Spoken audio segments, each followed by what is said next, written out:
Yeah. All right. Hello, DadBodders. Do we have a name? It's family, right? I thought it was family. Hello, family. Welcome to the DadBodSquadCast. Yeah, this episode has had some delays, but we're finally getting around to it. It's the movie review. It's the movie review. Yeah. Let's go. Yeah. My funny coaxial cable was not connected for a week and a half. So yeah, that was. But we're good. I'm in my own apartment. I'm sorry if it's echoey. I need to put up some sound proofing, but you know, it's all good. So yeah, movie review. Am I right? Movie. Yeah. Okay. It was really. I'll be real. I watched like 4 to 5 of these in one night. Yeah, I watched like a lot of them in the same night. I watched Bullet Train, Tropic Thunder, Pinocchio, and Puss in Boots all in the same night. So yeah, it's just... I watched Wolf of Wall Street one night and then everything else the other.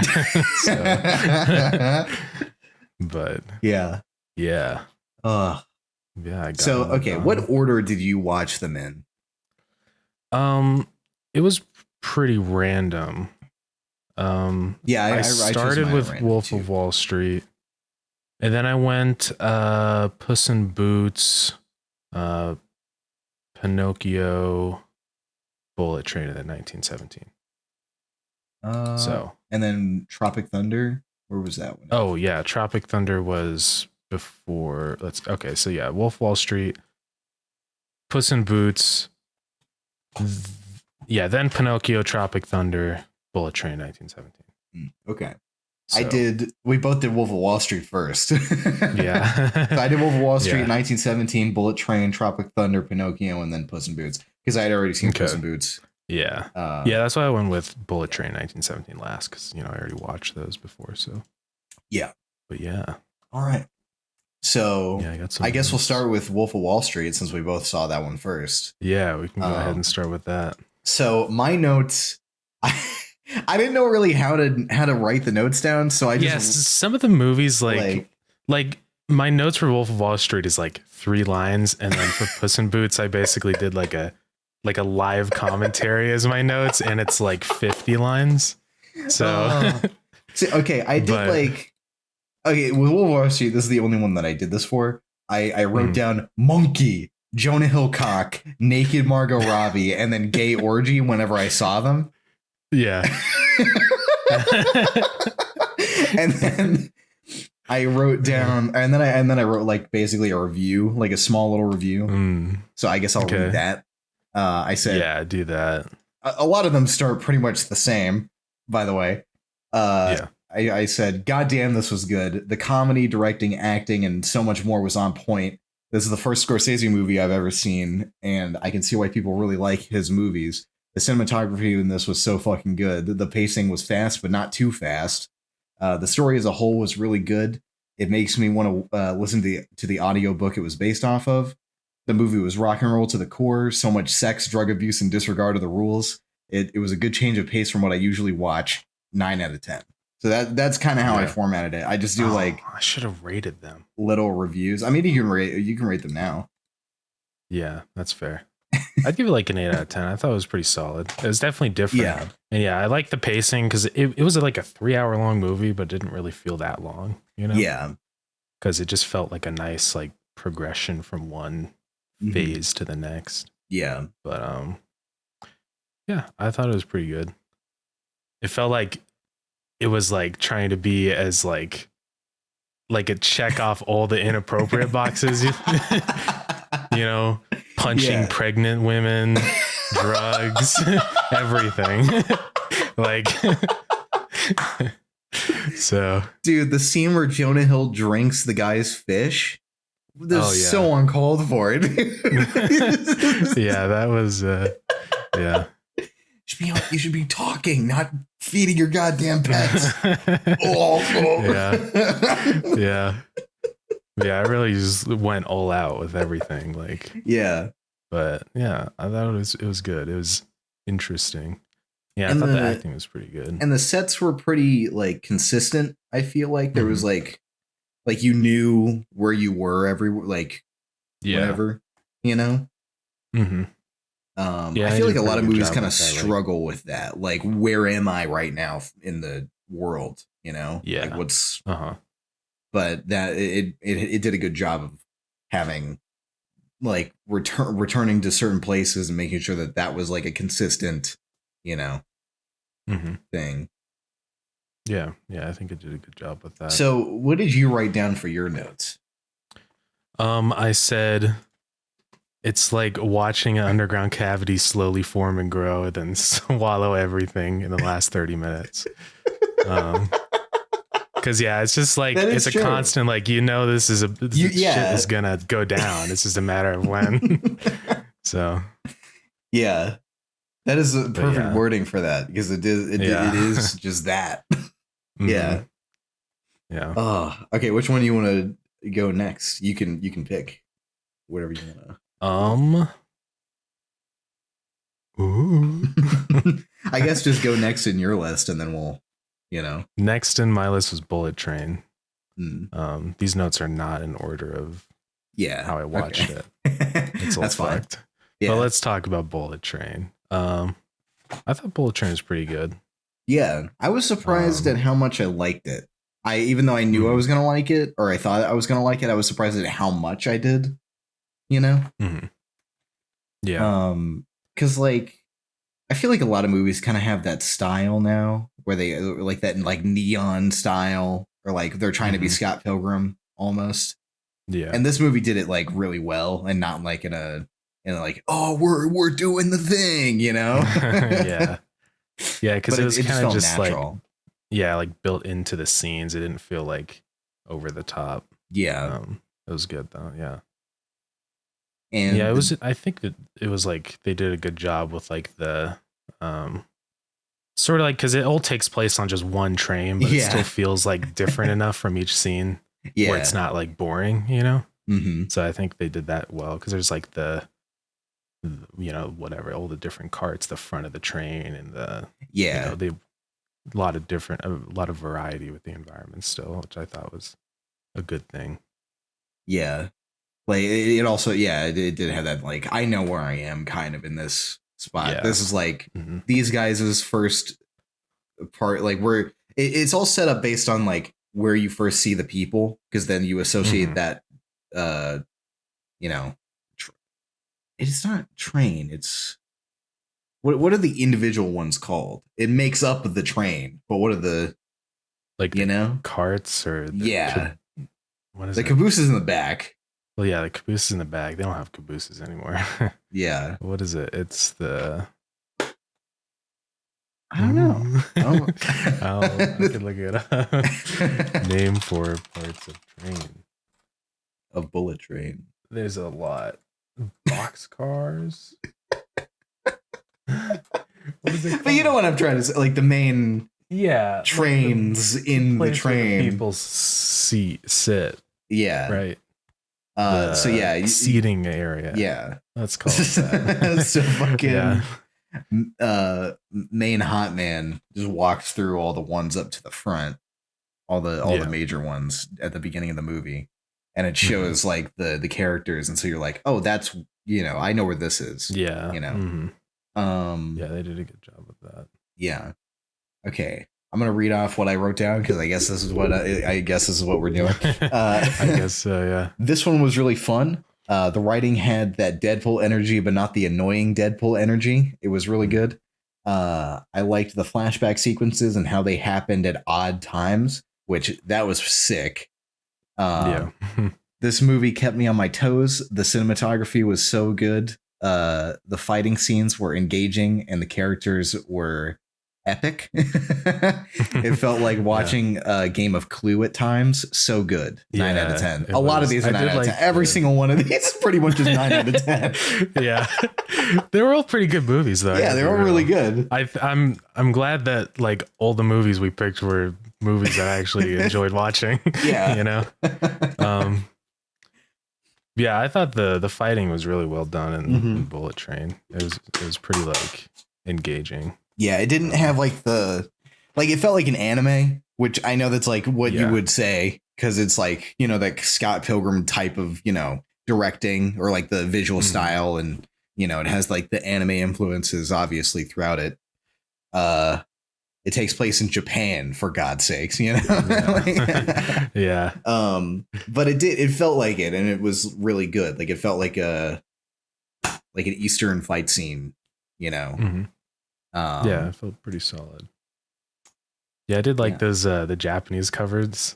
Yeah. I was like, because I was like, oh, here comes this song, and then all of a sudden I don't understand what the fuck they're saying.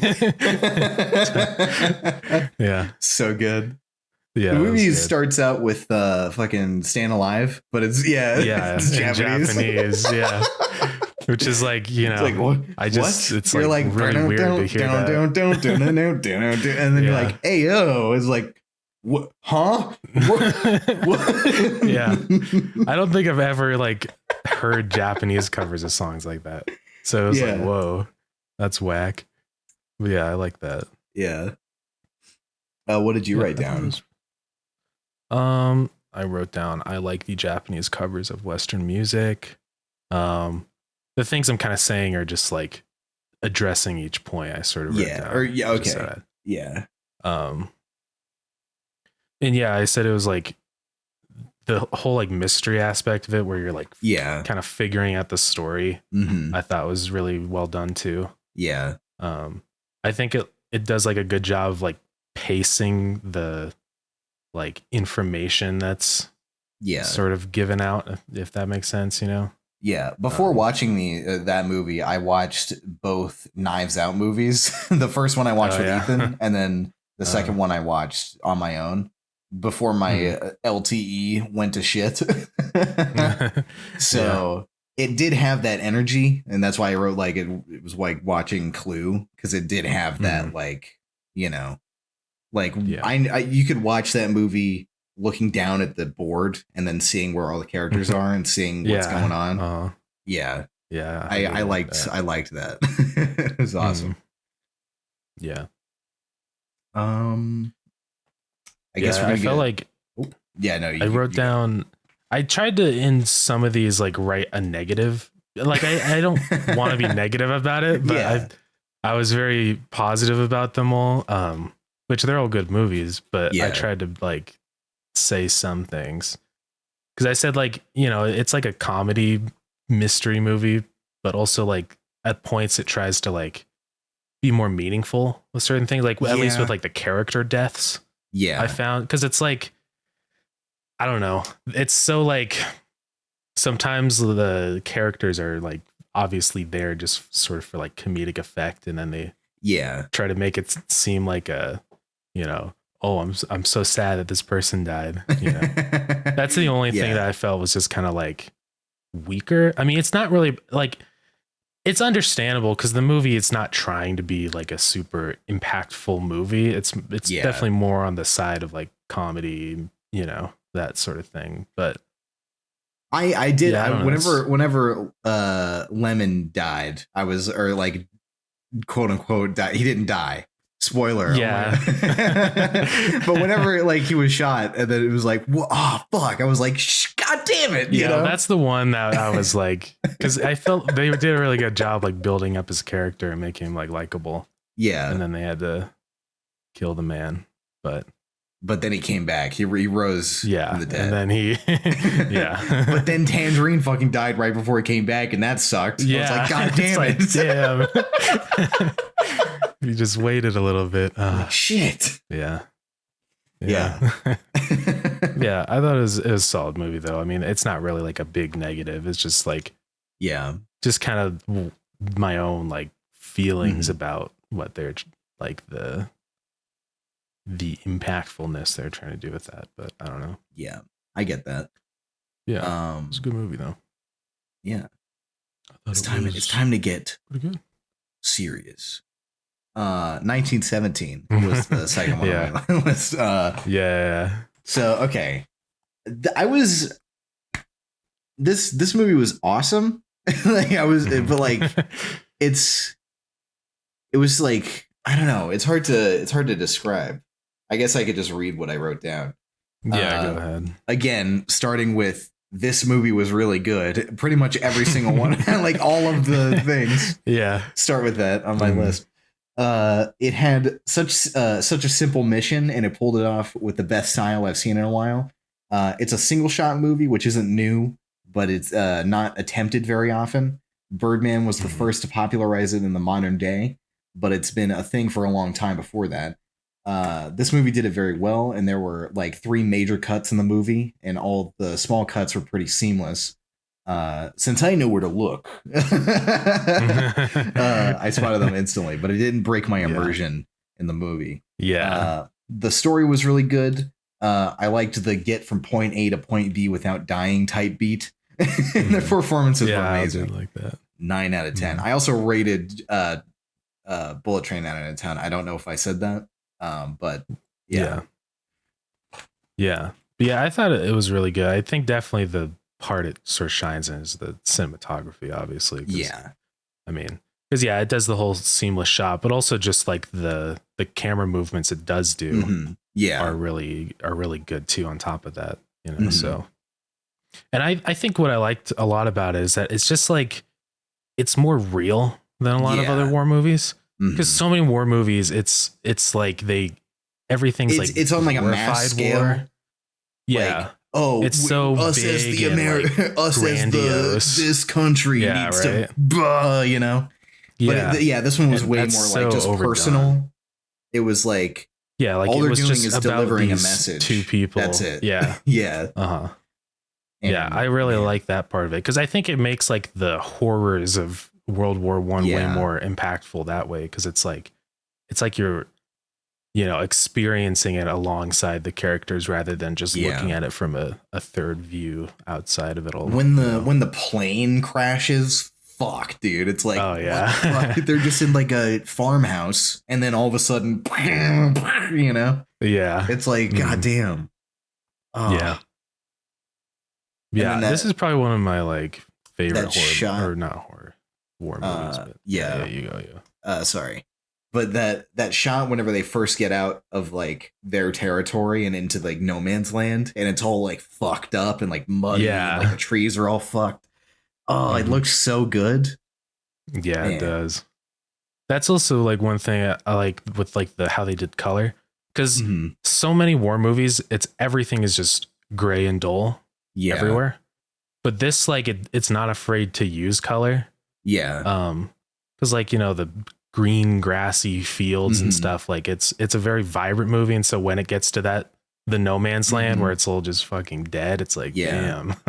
This is it's vibrant at parts, but it's almost like uncanny, it's like like if you were transported into the Windows XP background. It's like but it's also like it's just odd, I think it's just because I'm so used to not seeing that, which is why it looks so like different to me. But I don't think I hate that though. I think it's really good. Stand out more. And then that whole section of the movie where it's like nighttime and like the flares are going off. And that was so good. There's a lot of like really memorable parts of this movie, I feel like. It's pretty solid. This fucking friend gets stabbed to death out of nowhere. It had a lot of unexpected things, like the mine going off, his friend dying, him getting shot at, like in like a weird, like from the window of that place, and then he goes up. I like how it does that though, because it makes it feel even more real. Because it's not going to be this slow build up. It's just like all of a sudden some shit happened. And then the lady with the baby, and then she's like, no, don't go. Oh man. And like it didn't the only actor that I recognized in the movie, and it's probably because I don't watch a lot of like, like British movies. But like the only actor that I recognized was Benedict Cumberbatch at the end of the movie. That's the only person I knew. Which I like. I like whenever movies have like actors that like you wouldn't really like see in a movie like that, you know? Yeah. Yeah. Pretty dang good, if I do say so myself. I thought it was pretty good too. Yeah. I'd probably give it like a I don't know. Because I think in terms of like war movies themselves, it's probably one of my favorite war movies because I'm not really super crazy about war movies in the first place. I think the only war movies I've seen are the Lord of the Rings movies. That's pretty much it. Yeah, I guess that sort of counts. No, it doesn't. Yeah, I mean, well, because my dad likes war movies, so we watch a lot of war movies. And one thing I always notice with war movies is how generic they are.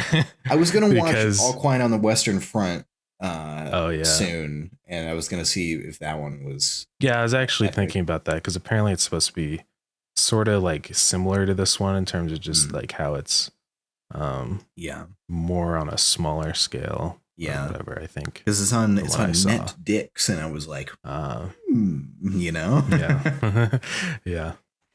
I'd probably give it like a 9 out of 10 for being probably my favorite war movie.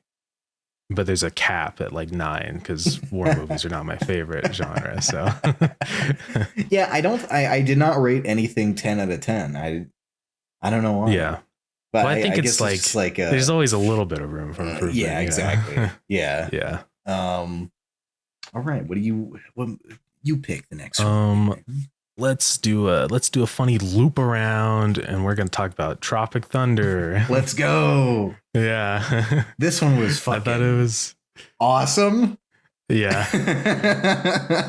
I did really like it. Okay. Is it okay if I read my little funny review?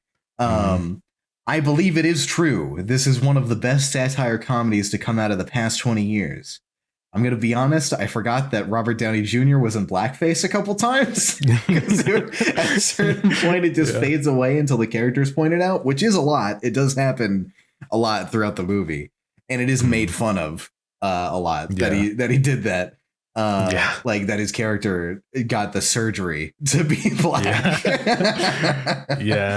Masterclasses in satire. Everyone was at their best in this film. 9 out of 10. God, yeah. This one, it didn't have a super big amount of unexpected things, but I feel like it's fine for the type of movie that it is.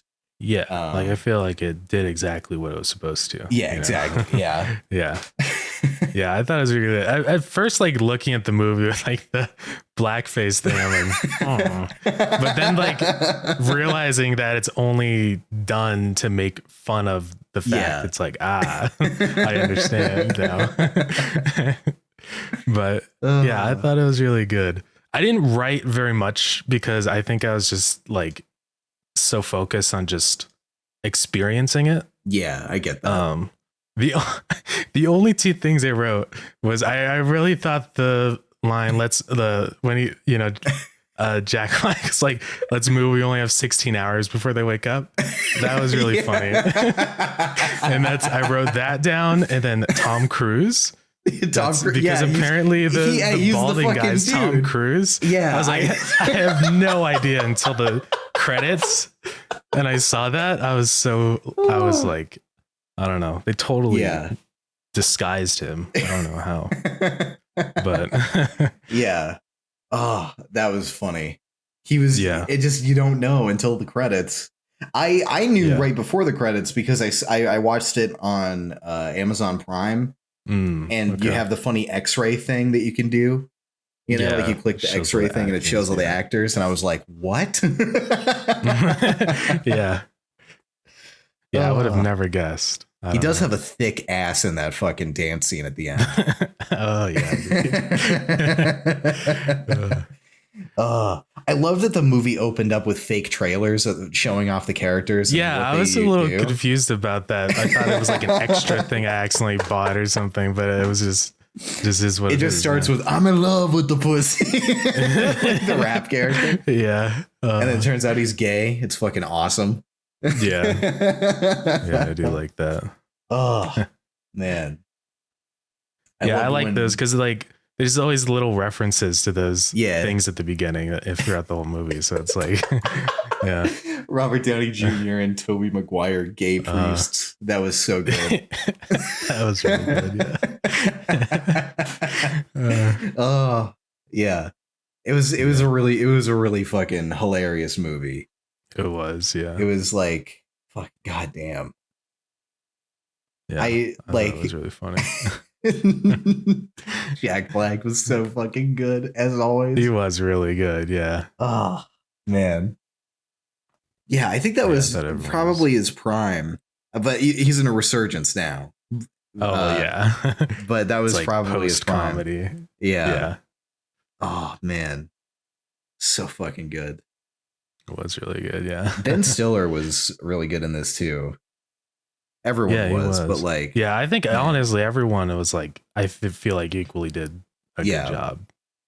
Dude, the scene when the fucking director blows up, I was like, what? Huh? Yeah. And Ben Stiller picks up his head and says, it's fake.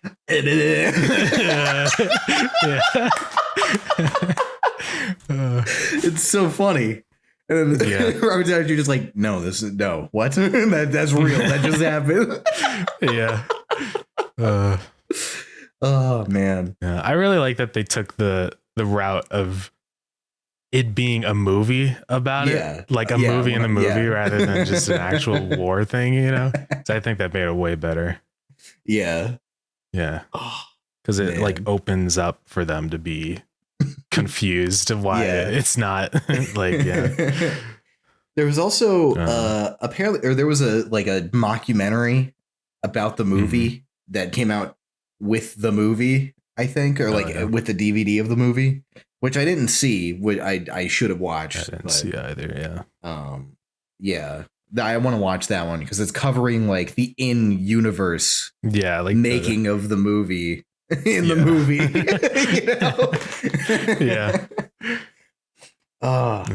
This movie is like, you would think it's meta humor, but it's not really.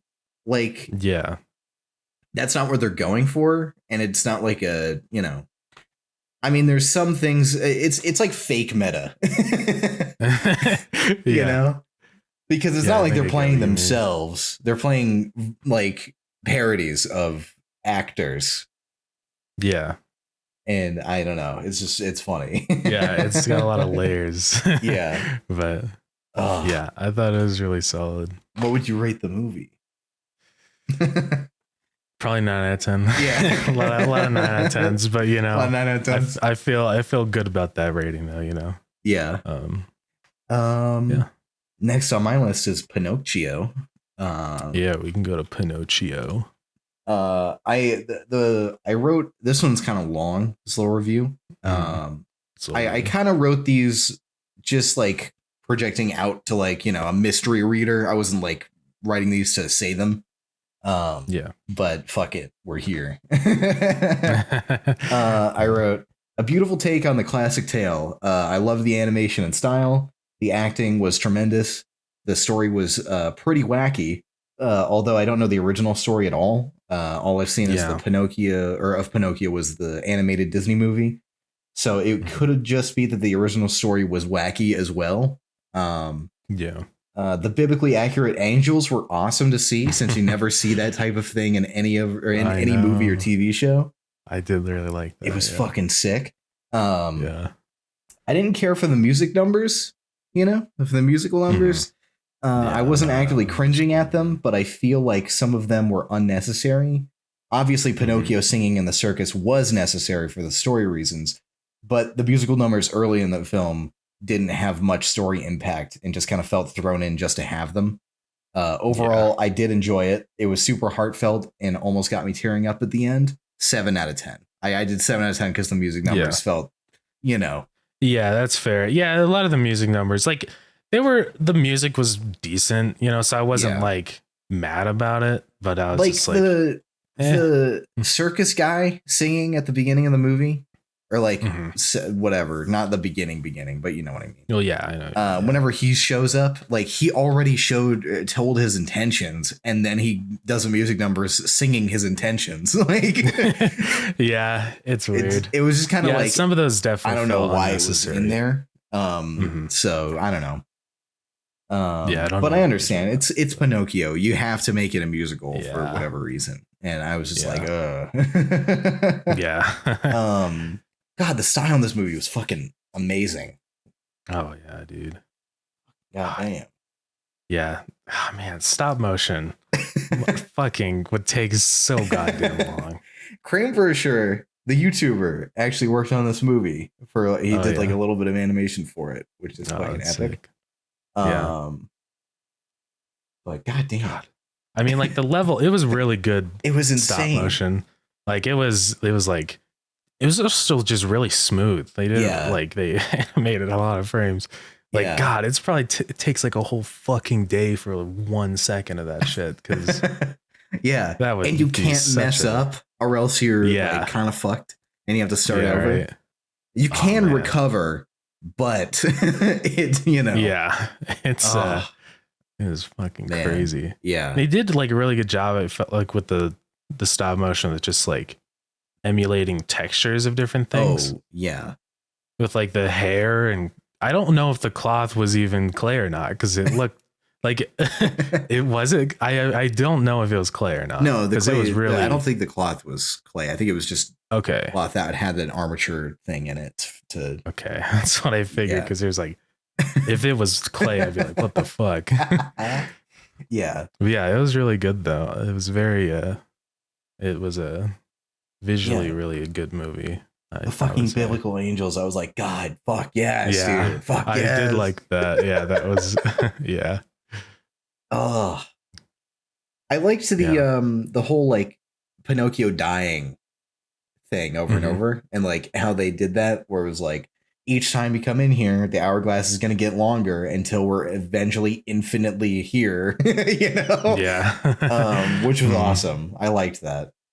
Yeah, it was definitely different, because like so many movies that do the whole like, oh, here's the afterlife. It's so just the same every time. But this is actually like really different. This had that like Tim Burton kind of, it definitely did. Afterlife, which was really good.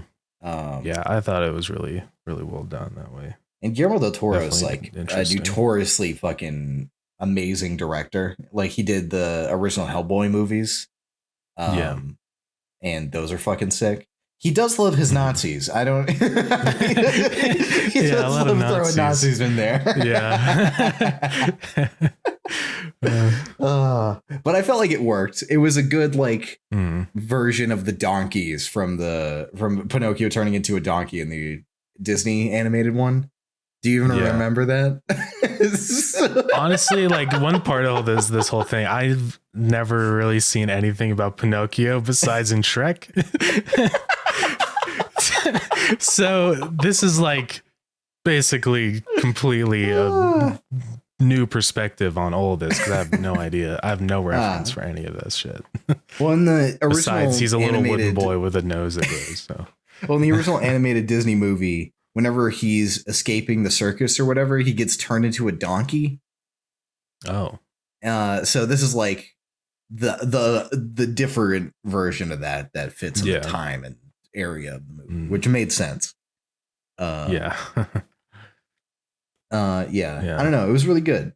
Also, I think Finn Wolfhard was the Nazi boy that was like, fuck I saw Dad. him in the credits. Yeah, I think he probably was. Yeah, I thought it was really good. Yeah, the plot was a little like weird. It was a little out of like it had, I don't know. Like I expected the circus thing. I expected the the Nazis to show up at some point. Like after they show up initially, I was like, okay, he's gonna be at the camp or whatever. And the whole like the whale thing training was camp. Weird. The whale thing I did know because that's in the original story. Okay. But there was like a lot of like, it was oddly paced, but in a good way, I feel like. And it like, I don't know, it was weird how it went from story to story, you know, or from like set piece to set piece or whatever you want to call it. And Pinocchio dying each time kind of like cemented that, okay, we're going on to this part of the movie. Yeah, the next part. Which I liked. Yeah. Yeah. I mean, I guess with like the context of the original story, the plot makes sense. But yeah, I didn't know anything about Pinocchio, exactly. So I'm like, this is wacky. Like, this is weird. Little wooden boy, Nazis, they get eaten by a whale. It's like, what's going on? But yeah, I think Mussolini was funny whenever he showed up. He was just really a little tiny short guy. Yeah, because I had to look it up. I'm like, was he actually that short? He's like, I like puppets. These puppets I don't like. Kills everyone. Yeah, man. Yeah, that was solid. Yeah, it was a solid movie. The only complaint that I have is the musical numbers. That didn't make sense. You know, the ones that did make sense were fine. Like Pinocchio singing at the circus, doing like, oh yeah, this is showing him actually fucking like, you know, he's working at the circus. That made sense. Yeah, and like the story, because initially all those musical numbers, I'm like, is this musical? And then it just like kind of stopped. After like the main part of the story really started kicking in, you know. Yeah, it was odd. So it was just weird. I feel like they should have just cut all the musical stuff from the beginning and then just stuck with like the circus one, because it would have made that one like stand out more. I think it would have just made more sense as far as like, or maybe keep the I think the only one that kind of does make sense is whenever Pinocchio is like discovered for the first time. And then he's like, what do you call this? You know, like that musical number. Yeah, that one's fair. That one made sense. And also set up like Pinocchio sings, you know. Yeah. That one should have stayed. And then it was like, oh yeah, of course he goes in the circus because he fucking sings and he's a living fucking puppet, you know. Yeah. And then you know. But yeah, it just stops after the circus. Like there's just nothing. It's just like no music. Yeah. Yeah. Weird. That's kind of my only really issue with it, though, I think. Otherwise, I thought it was pretty good. Yeah, it was a good movie. Yeah. Also, like, I wrote down, like, because back to the sort of whole animation aspect of it, the sets were, like, really detailed, especially in the town. Yeah. Because I was just looking, like, I would just pause it and just sort of look at all the stuff in the background. And there's just so much going on. Yeah. Also, like, there was a lot of like, secondary action that you wouldn't think, like eyes blinking or like eyes moving, like stuff like that, like that you wouldn't like really think of unless if you were looking at it, you know. And like, that's what I really appreciated with all the stop motion was there was so much like all the little tiny things really added a lot. It made it because like you don't even really notice them, but if you take just a second to look, you're like. They fucking animated all those little tiny like on the Biblical Angels, all the fucking eyeballs blinking like in right. It was awesome. Fuck. Yeah, but like really cool. Some people you would think that it's unnecessary, but it wasn't because like in a normal movie it would have that. Like in a live action movie it would have, you know, characters doing other shit. But you just subconsciously you're just expecting that, so you don't think about it. But in an animated movie, you have to go out of your way to do that and to replicate it and to make sure that it is where you don't notice it, you know. Which is awesome. I liked that they did that, and God bless the animators. Oh, I would go cuckoo crazy if I did just one day of that, of move it a nanometer, and oh my god, that would be the oh my god, I could never do that because just animating normally is like the models range from like this big to this big sometimes for the same character, and then to this big. Like it's crazy how like. And then in directing, it just looks consistent, but like, man, kudos to the animators because it fucking takes so long. Oh my god, dude. Yeah, that's the kind of animation that you would. I don't know if you'd ever be able to do anything to that level, like solo. That would be almost impossible. 100%. Like there are people that do stop motion, but to that level, it would be like that'd be like your life's work. Yeah. Because that would just, oh my God. Yeah. I guess in terms of rating, I'd probably give it like a 7.5 out of 10. Yeah. Because I thought it was solid, the musical numbers and just the, like, I don't want to diss on the plot, because if it's the original plot, then that's good. I think the only change to the original story, the only major change was that they changed it to fascists instead of something else that I just don't know. Oh, but it makes sense for what he set up in the movie. Yeah. So that's fine. But it was kind of like, it's hard to explain. It was like a teeter-totter of like things, but like if a teeter-totter had like 5 different yeah I get that. Yeah, pretty good though. Yeah. I guess Puss in Boots is the last one. I think we talked about all the last one. Yeah, I think so. The Last Wish. Better the pad last this one out. Yeah. I wrote a lot more for this one though. I think this was like the bait one I was kind of interested in watching anyways. Yeah. All right, do you want to start with your notes? My notes are basically step by step, so I just like comment on random things as I'm watching. Okay, then I'll just do my classic. Yeah, let's keep the format. Let's keep the format. Yeah. Okay, I wrote a lot for this. Okay. Fucking banger. Just as good as when I watched it in the theater. Although with a little less panache. But what are you gonna do? Because I watched it on the TV rather than the fucking sound, but I assume. Oh wait, never mind. I skipped ahead a little bit on accident. It's a really good MacGuffin movie. You don't really see a lot of those nowadays. The last one I can remember was Rise of Skywalker, and we all know how that went. I love the Dark Woods as a concept, and they pulled it off wonderfully. The way it shifts depending on the person holding the map, and the hot potato of the map, or the hot potato the map plays in the movie, is fun to watch. The characters in this movie rock. Puss in Boots is at his best in the movie. Kitty is awesome. Don't know if she's better in this one or the first one. But I don't think I've seen the first Puss in Boots movies, but I would assume that she's better in this one. Perrito is a little goober. I thought he was going to be too kid-friendly from the trailers, but it was a pleasant surprise by how all ages he was. Yeah. Goldilocks and the Three Bears were fun and heartfelt, and their arc was really sweet. Big Jack Horner is a menace, but I love him. I love this movie, and I'm excited for Shrek 5 even more now. 9.5 out of 10. Yeah. The top rating. Yeah, no, I think I'd probably also give it a 9.5 because I thought this was like a really, really solid movie.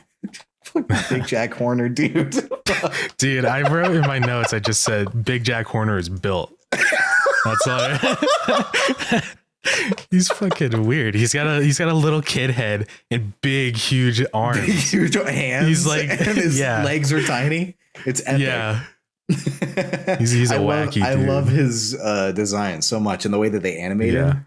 Because it's so squishy, but then his hands are like so robust and like, Yeah. Right. It reminds me of like, it's like if Swedish Chef had like a baby head that was all squishy, Yeah. Because Swedish Chef has like real hands. So it's just funny seeing like the big real hands with a cartoon character. It is, yeah. Oh man. But yeah. Yeah, I thought it was a really solid movie though. I think definitely the visuals were really great. Yeah.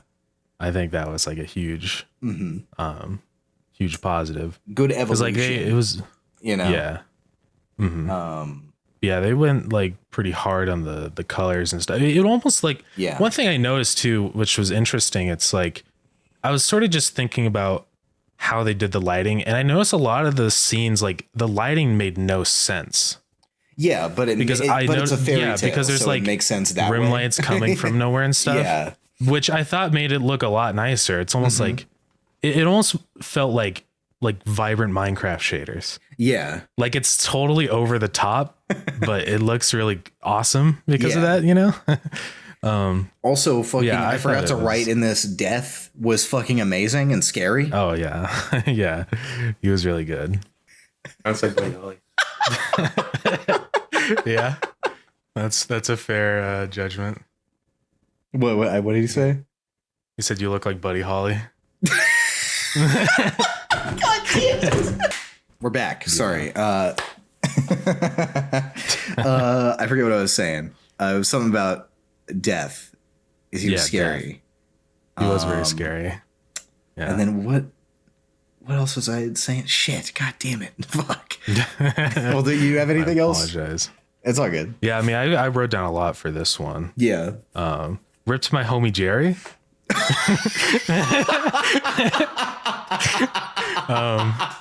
I felt like he definitely got the short end of the stick. Was he one of the he was the dude where the flower came down and it pulled out and he was just a skeleton. He was just dead, dude. Dude, Big Jack Horner, and he's just like, fuck, I don't give a shit about these people. Yeah. Yeah, that was so really funny. I just thought that was funny how just the fucking dead he was. Yeah. I did like how like they wrote Big Jack Horner, because it's just like, yeah, this dude just does not care. He's just a complete psychopath. They don't even try to like justify his actions or anything. Yeah. He's just totally evil.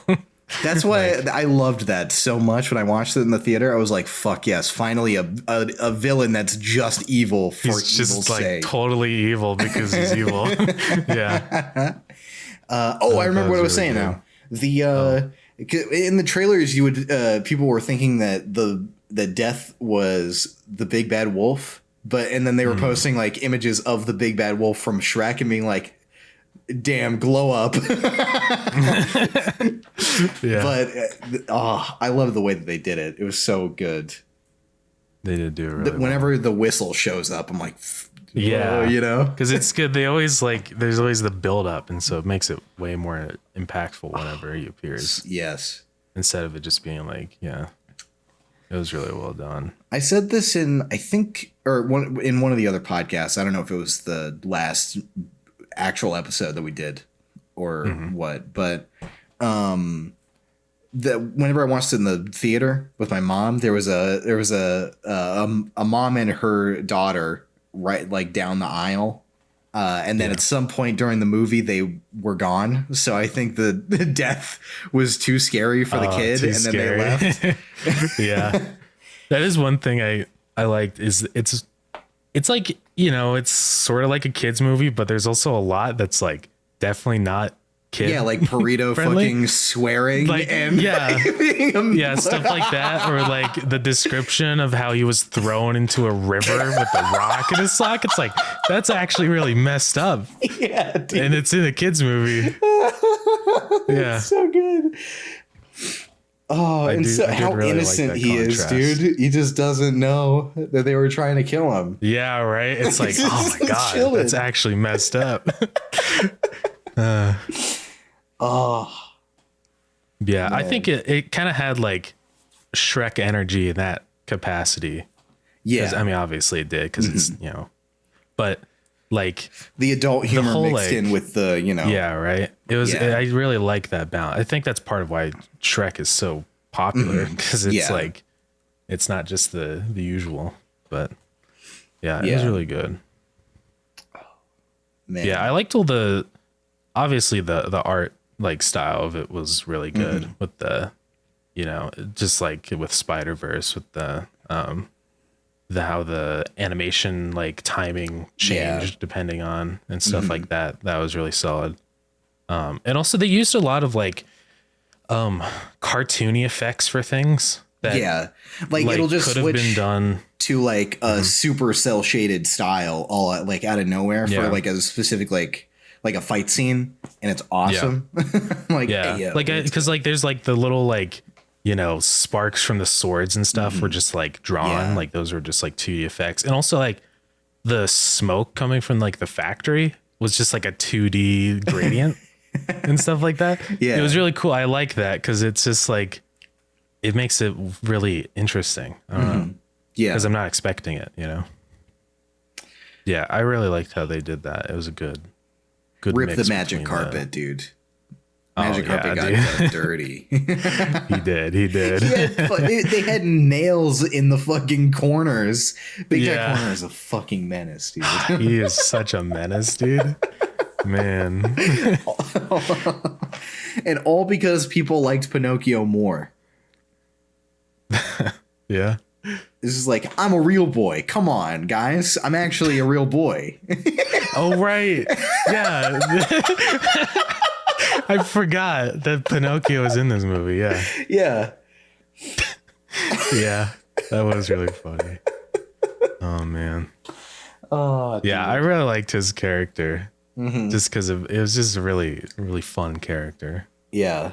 Oh, yeah. Man. His big fucking purple plum thumb. Something that like I really liked in this movie was that they kind of made it like the definitive Puss in Boots movie. Mm-hmm. There was no callbacks to the original one because I think that they just knew that nobody really saw it, so they were like, "We'll just that was like 2011. We'll just do a soft reboot, almost." You know? Yeah. They did that really well, though. I still like knew exactly what was going. Like I've never seen the other cat lady character, Soft Paws, before, but it still like felt natural, like not just a weird like I'm supposed to know who this character is. Yeah, exactly. Yeah. But yeah, it was really well done in that regard. Yeah. Oh man. Yeah, I thought the pacing was pretty good too. Yeah. There was never really a moment where I was like anything drags out too long or anything, you know. Yeah. It just worked so well. Like you could tell that they spent a lot of time on it. Yeah, like it was just really solid. Man. They're like, okay, well this part has to have this amount of time, you know, and then they just kept it, you know, rolling. Yeah. Mm-hmm. Also, the music part in the beginning of the movie was awesome. Where he just is fucking tearing it up at this party, and then the owner of the house comes in, and he's like, "Oh, hi, where's my shit? What happened?" Oh man. Yeah, that was really good. It's definitely like it was very well thought out, I think. Yeah. It just really made a lot of sense, everything. Mm-hmm. You know, it's like if I were to make it, that's definitely how I'd want to, because it just fit, everything just worked together, you know. And then they go to Far Far Away at the end, dude. Fucking come on, dude. Oh yeah. Burrito in Shrek 5, please. Yeah. Shrek 5's got to be coming out after that. It's got to be. It's got to be. Yeah. I'm excited for Shrek 5. Yeah. I hope it finally comes out. This is the real MCU, dude. The better MCU. Yeah. The DreamWorks universe. Yeah. Yeah. I felt like it really did like learn from Spider-Verse in the best way, because it was like Spider-Verse influenced, but didn't feel like a cash grab almost, or like, oh, we're doing this because that's what's popular right now, you know? Yeah. It felt like, okay, they wanted to go for like a more like fairy tale aesthetic. So of course they're going to go extra cartoony, and like, it was almost watercolor in a way, which it was like watercolor, but vibrant as fuck, which I loved. It was really vibrant. Yeah. Yeah. I don't know. It was just solid. Like, yeah. Vibrancy worked really well, because like I kind of initially felt like that level of vibrancy would have been like too much. I thought it would have looked overdone, but it just really worked with like the whole cartoony style. Yeah, exactly. It didn't feel very out of place. It just looked like, you know, damn, that's really colorful. I didn't think it was like too colorful. Yeah. Yeah, they did like, you know, the certain like with the fireworks and stuff like that, where it's just like a fucking crazy color. Like it's like, oh yeah, obviously this is like to show off your cool vibrant colors. Yeah. But it's fine because it's epic. Yeah. So, yeah. I loved the like, it kind of had like a little bit of the Scott Pilgrim thing that I was talking about earlier with Bullet Train, where like all of a sudden it changes, like there's like a fucking cool transition, and then it shows like this or whatever, like whenever Puss is like talking about all of his deaths leading up to that last one, like it shows like it's like a cool montage, but it has like a really good transition and all that stuff. Also, Shrek did show up in this movie in a flashback. Oh, right, yeah. Shrek and Donkey. Yeah, I remember that. It's fucking awesome. Yeah, because he looked like really, the model was like really good compared to Shrek 1. It's always interesting to look back at old movies like that, because you start to get this standard of how good models are now, and then you look back at like Toy Story 1 and it's like, whoa, like, what is this? This is so rudimentary. Yeah. Oh, man. Yeah, what else did I write? Yeah, and then I just sort of wrote about like the characters, because the character development, I mean, it was kind of predictable, you know. Yeah, but it wasn't. But it was fine. It felt like the characters was had done well. Like layers to them, you know, like Shrek 1, Onion, ogres have layers. Yeah, but it was good. I mean, they all had like really good motivations and everything. Like it felt totally normal, you know. Yeah.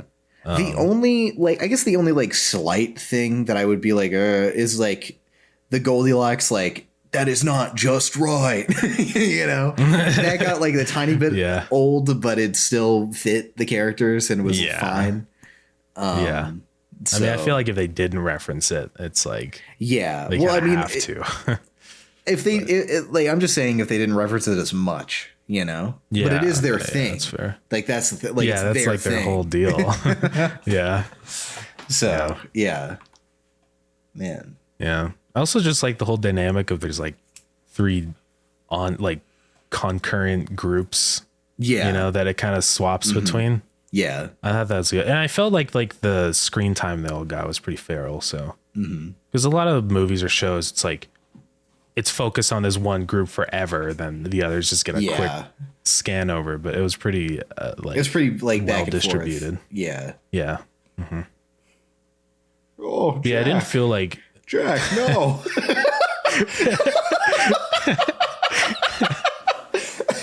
You're a monster. Oh yeah, the little bug. I said what I wrote. I said bug spitting straight fat. Yeah.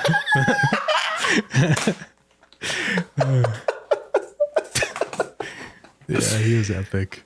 He was a nice foil to Jack. I liked. That they added. I love that he comes back at the end riding the Phoenix. Yeah, so epic. Oh man, it was really also epic. The last, like the star is awesome. I love that it's an actual star shape. you know? I do like that. Yeah. Oh, it's so good. It's really good. Yeah, there's a lot to like about this movie. Yeah, I think it was time well spent. And also, it's like only like an hour and a half. Yeah, it was pretty short. Like, but it doesn't feel like, I don't know. It's like almost like the perfect time. It's weird. It's weird. Yeah. It's like, I think it's just so good that it's like, it just flows so well that it doesn't even matter how long it is. It just feels like the right length. Exactly. You know? Yeah. Like if it was like any shorter, it would kind of suck. And if it was like any longer, it would also kind of be like, I don't know. I feel like some scenes could have lasted a little bit longer. Yeah. But like if it was a 2-hour movie, it'd be like, okay, you know, unless they added like more things to make it flow. But yeah, I don't know. Yeah. It's like the perfect length, but also like, I don't know how I feel. Because I kind of would want just a tiny bit more, you know? I know, right? Yeah. But it's so like well packaged that it's really like, good. Fuck, you know? Yeah, right. Yeah. I don't know. Because, I think it's just like, it's just so good that like you'd want more just because of how good it was. But I think if it was like any longer, I think it would. Because, I think it's just the length of it was really, it just felt really solid, like in terms of pacing. So, yeah. But yeah. So if we do this next, what kind of like if we do this another time, which I think I want to make this like kind of like a regular thing. Yeah, that'd be fun. You know, it'd be epic. I think we should do like a theme and compare the movies, you know, like 5 horror movies or whatever. Yeah. You know, because I think this is good. And it's kind of interesting to compare totally different movies to each other. But I think by watching like, we did kind of have like a theme almost. Yeah. Of like comedy adventure. Yeah, it sort of did. You know. Yeah. But I mean, 1917. Yeah, I mean, it was. 1917 and Pinocchio. I don't know. Yeah. Yeah, I think like, you know, because then you could directly compare like which elements of this horror movie did you like over the other one. Yeah. You know. Also, one little last thing about Pinocchio I found really funny, even though it's a serious scene, was whenever Pinocchio gets, or whenever fucking Carlo gets bombed and dies in the church. Like, the only reason it is kind of funny. The only reason I find it funny is because fucking Geppetto is outside and then he tries to rush back in and he gets Big Hero 6'd. And he just gets I noticed the that. I was same like, shot from Big Hero 6. It's the exact same shot. Yeah. It just made me laugh. It was kind of funny. It was like whenever I saw that, I got up to go pee. I was like about to pause it, and then that happened. I was like, he just got Big Hero 6'd. Yeah. It was so fucking good. It's also just funny. Like, it shouldn't be, but it's funny to like watch a bomb drop. You know? It's because you know the inevitability, so you're just like, fuck, I gotta pick either really serious or laugh my ass off right now. Right. Yeah. Oh man. It's kind of funny. That's I think we this whole like idea of reviewing the funny movies kind of a little bit stemmed from something that I do on my own time sometimes called Anime Week, because I'm a fucking nerd. Yes, Anime Week. Where I just pick like 5 animes and then I'll just watch them all within a week, and then I'll write down like a little review of each show after I watch it. And that's kind of just what I did here. I was like, fuck it, I'll just do that. So yeah, I think that's fine. I think it's pretty epic, just like you. Thank you. Yeah, I liked it though. It was fun to, because like I feel like a lot of the times I don't watch movies on my own fruition. It's always just like watching with your family or something like that. Yeah, right. I think this is a good way to like give me like a responsibility to watch them instead of just being like, I'll watch that eventually, then I never watch it because I just forget about it. Yeah. But so what do you think the next theme should be, big man? I don't know. There's a lot of themes. Yeah. I kind of feel like doing one of just like childhood movies that we never got around to seeing. I know that in the I would like to do that. Like in the original list, we each picked movies for this, and then we just put them in a wheel, and then just picked whatever ones worked. Yeah. Or whatever ones it picked. And on that original list, Willy Wonka and the Chocolate Factory was on there on yours. And it's a banging movie. Yeah, we could do one that's just like, because there's a ton of old movies that I know I watched as a kid, but I don't remember at all. Yeah. I mean, we could even add those in, but you know. Yeah, I think we can do that. Or just like movies that we loved as a kid and just like kind of want to rewatch as adults. Yeah. That's fine. Yeah, we could do that. Yeah. Because it'd be interesting to look back and like, you know, what you remember it as, and then hopefully it's not super disappointing. Like I haven't seen the Narnia movies in a while. Oh my god, it's been so long since I've seen that. I was probably like 5 when I watched those. I actually got the whole like book set of Narnia the other day, and I need to start reading those. But you know, I'm lazy. Alrighty. Well, I mean, we've been going for an hour. We might have cut out like 7 minutes because your brother came in. You can just leave it in. It's up to you. Yeah. He did say that I look like Buddy Holly, which that was pretty epic. Maybe we could leave that part in. Maybe I can leave that part in. Yeah. All right. Well, thank you so much for listening and watching. And have a good day, family. No, I don't. We gotta pick a new. We gotta pick a new name. I was thinking like, because it's DadBod, so we're the dads, so like children. But that's kind of weird. My children. I don't know. I like DadBodians. I heard that one that you said. The DadBodians, The DadBodians. What's up, DadBodians? Yeah, that's not too bad. I like that. Yeah, we could put it to a vote, maybe. I don't know. All right. We'll see you later, DadBodians. Goodbye, DadBodians.